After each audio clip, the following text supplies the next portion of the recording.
Hello everybody, welcome to Read the Room. For those of you who don't know me, my name is Retabile Dladla and welcome to my channel. This is a channel where we talk about all things literature, from poets to authors to books to everything in between. And today we're going to be talking about my top 5 favorite books at the moment. I'm going to share all these books with you. Some of them may seem like they are repeating themselves, but they're really not. It's a completely different book. It's a completely different thing altogether. It may be from the same author, but I'm telling you now, they are very different. So first up, we've got A Brief History of 7 Killings by Marlon James. And this book is basically a rendition of Bob Marley's killing, but a fictional one. So this is not really what happened, but I'm very sure that it's close to it. This book is amazing. Like, just reading the first page was just like I was taken. I literally bought this book, and in the first day I had already read the first chapter. I'm talking about I bought it inside exclusive books, read it inside exclusive books type of thing. This is A Brief History of 7 Killings by Marlon James, currently my favorite book that I'm reading. The rest comes second after this, you know. The second is a book by Nikki Giovanni, R.I.P. Mrs. Nikki.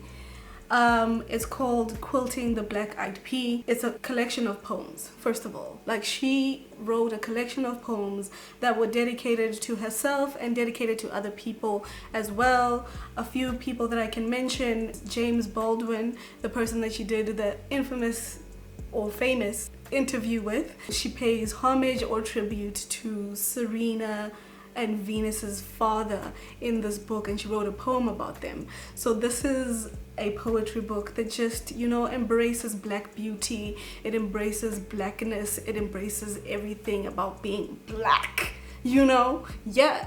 And that is what I'm enjoying. Every now and then I'd pick up the book and just read one poem or 2 poems. It just, sometimes it just lifts your mood, because you would read about something that is just so uplifting and makes you so proud to be black. And it's like, this is brilliant. This woman was brilliant. Her mind was brilliant.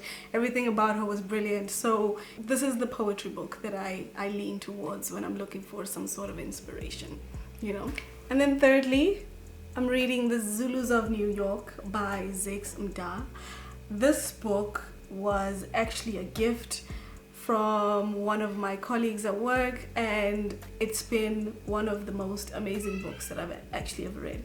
It's difficult to read. It's a difficult read, but it's actually, like, the story is just so fascinating. And it's actually about a person, a Zulu guy, who fled from his kingdom, going to America, just carrying his spear and, you know, those things that cover the Zulu guys. Yeah, just that. And then he makes a living dancing for people spectating, watching him dance. And he's got an impresario who actually is seeing him for the first time and actually just wants to use him as someone who's going to make money off of him. Yeah. Fourth is Black Leopard, Red Wolf, again by Marlon James. Has nothing to do with Bob Marley this time around. This is an epic fantasy book. Epic fantasy, for those of you who don't know, is what Game of Thrones is, but it's kind of like the African spin on what Game of Thrones is. And they go on this adventure, and, you know, it's just worlds that are created from his imagination. But this is like, oh, this is a premium content. And he actually, like, uses African spirituality, African mythology as characters in this book. This is a book that was recommended by a very close friend of mine. Her name is Shanice, and she is also an epic fantasy writer, so she draws a lot of her inspiration from this guy. So Marlon James, one of the best writers out there right now, or one of my favorite also. So yeah, this is the 4th book. And then lastly, this is a book by Salt Blakey. It is an anthology, so it's not entirely his book. He put this together. It's a bunch of poems from many different people who are South African poets, South African writers, who all have at least a page in this book. He's the compiler let me rather say, he's the compiler of this book, but he really drew inspiration from many literary South Africans or literary pieces in South Africa. So this is one, like a compilation of sorts.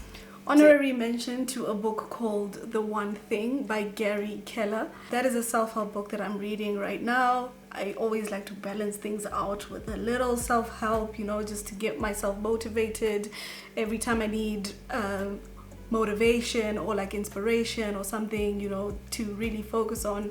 Then I read a self-help book in whatever format, whether it's physical form or an audio book or whatever the case is. So that is the honorary mention, not part of the 5, but one of the books that I'm reading currently at the moment. I'm a very dabble in this, dabble in that type of reader, and yeah, it sometimes seems as if I never finish the books, but eventually when I do, then I do, you know, I finish them. Those are the books that I'm currently reading at the moment. Please share some of the books that you're reading right now. Mine are a whole variety. So if you are reading a specific genre of books, then definitely share it. If you're not reading a specific genre, then share that with me too and tell me what are the interesting things that are just coming out right now, especially in the non-fiction department. I'm all about non-fiction. For those of you who haven't subscribed yet, my name is Retabile Dladla. I am the book club girl. I'm always reading. We are here to talk about literature. If you are all about that, then please like, please subscribe, please do the right thing. I will see you in the next episode. Hey now.